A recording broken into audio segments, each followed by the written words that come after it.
आज की वीडियो के अंदर हम एचडीएफसी डिफेंस फंड का रिव्यू करने वाले हैं। लॉन्ग टर्म रिव्यू रहने वाला है। पिछले 2 साल के अंदर जो इसका एवरेज है वो अभी के समय में तकरीबन 24% के आसपास चल रहा है। इसकी परफॉर्मेंस अभी कैसी रह रही है, क्योंकि अभी के समय में हर जगह पे वॉर की सिचुएशन है, हर जगह पर लड़ाई झगड़े की बात चल रही है। तो जैसा हमने ट्रेंड देखा है कि अगर लड़ाई झगड़े की बातचीत चलती है देशों के बीच में, तो डिफेंस सेक्टर हमारा देश का वो बूम करता है।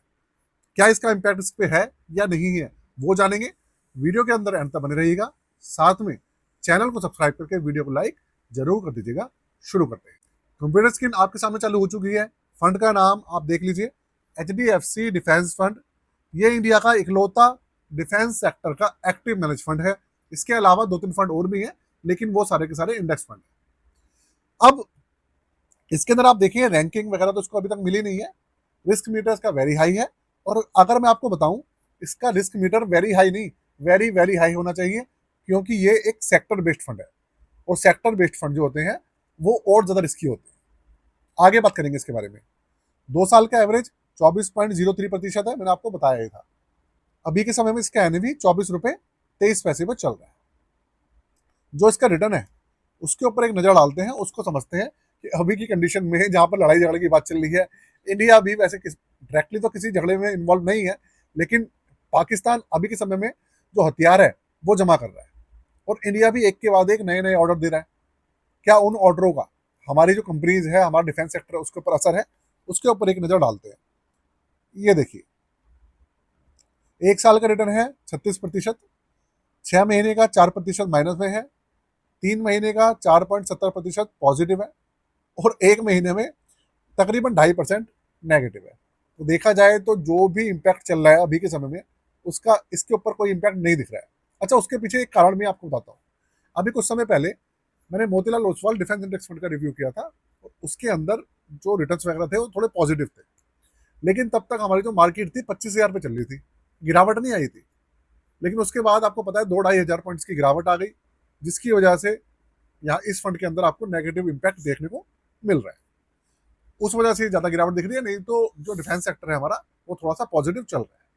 पोर्टफोलियो के ऊपर एक नजर, 96.3% इन्होंने इक्विटी के अंदर पैसा होल्ड किया हुआ है, और 3.7% इन्होंने कैश डाला हुआ है। लार्ज कैप है 51.67%, मिड कैप है 21%, और स्मॉल कैप है 27.13%। स्टॉक्स है इसके अंदर 22, और टोटल 4 सेक्टर्स है। सबसे बड़ा सेक्टर है इसका इंडस्ट्रियल 55%, कंज्यूमर सेक्टर इसका 22%, मटेरियल सेक्टर इसका 13.71, और टेक्नोलॉजी सेक्टर है 5.05%। लॉन्च हुआ है ये 2 जून 2023 को। इसके अलावा निफ्टी इंडिया डिफेंस टीआरआई, ये इसका इंडेक्स है, और ये एक एक्टिव मैनेज फंड है। ओपन एंडेड स्कीम है। एक्सपेंसिव रेशियो 0.82% है, थोड़ा सा ज्यादा है। 8,000 करोड़ से ज्यादा का इसका एयूएम है, और 37.36% का इसका टोटल एवरेज है। जब से ये लॉन्च हुआ है तब से अभी तक 2-3 साल के आसपास इसको होने वाले हैं, तीसरा साल चल रहा है, तो इसका जो एवरेज है वो 2-2.5 साल का ये निकल के आ रहा है, 37.36%। इसके अलावा लॉक इन पीरियड नहीं है, और एग्जिट लोड इसका 1% है।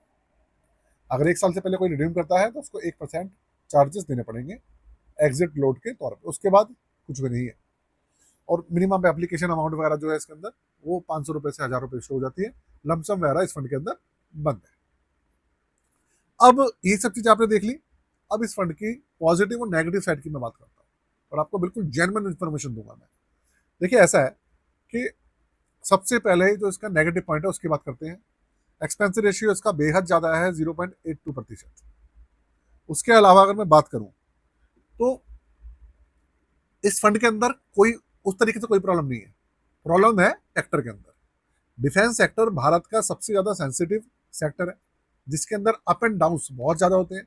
हाँ, इस सेक्टर के अंदर ग्रोथ भी बहुत ज्यादा देखी गई है, लेकिन इस सेक्टर के अंदर गिरावट भी सबसे ज्यादा देखी गई है।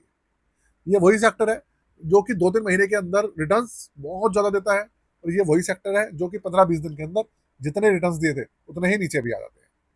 तो भैया, इस वजह से ये पूरा पूरा जो फंड है, बहुत ज्यादा इसका रिस्क फैक्टर बहुत ज्यादा बढ़ जाता है, और यही इसका सबसे बड़ा नेगेटिव पॉइंट है। तो भैया, अपना जो गणित है डिफेंस सेक्टर को लेकर अच्छे से देख लीजिएगा। आपको नॉलेज होनी चाहिए डिफेंस सेक्टर के बारे में कि कब अप जाएगा और कब डाउन जाएगा, तभी अपना गणित लगाइएगा इस फंड को लेकर। नहीं तो आपके जितने भी गणित हैं इस फंड को लेकर, वो सारे के सारे जो है वो फेल हो जाएंगे, और आपका पैसा इस फंड के अंदर फंस जाएगा। और मोतीलाल ओसवाल डिफेंस फंड के अंदर अभी भी हजारों ऐसे लोग हैं, लाखों लोग ऐसे हैं जिनका पैसा फंसा हुआ है। हालांकि उनको मौका मिला था, डिफेंस सेक्टर उठा था, लोगों ने तब रिडीम नहीं करा, उन्होंने सोचा कि चलो और उठेगा, लेकिन उसके बाद क्राइसिस ही ऐसा चल रहा है। एक्चुअल में हो क्या रहा है, डिफेंस सेक्टर तो डाउन चल ही रहा है, मार्केट के अंदर क्राइसिस ऐसा चल रहा है ना, डोनाल्ड ट्रंप की वजह से, अमेरिका की वजह से, जिसकी वजह से मार्केट उभर के आ ही नहीं पा रही है। और मार्केट उभरेगी नहीं तो फंड चलेगा कैसे, यही रीजन है। तो हर डिसीजन आपको फूक फूक के लेना है।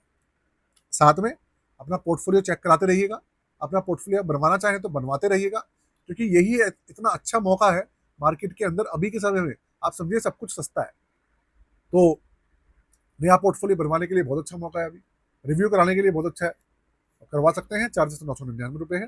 डिस्क्रिप्शन के अंदर व्हाट्सएप नंबर है और आप इसको अंदर फायदा उठा सकते हैं व्हाट्सएप नंबर के थ्रू। जाते चैनल को सब्सक्राइब कर लीजिएगा, वीडियो को लाइक कर दीजिएगा। आज के लिए जय हिंद।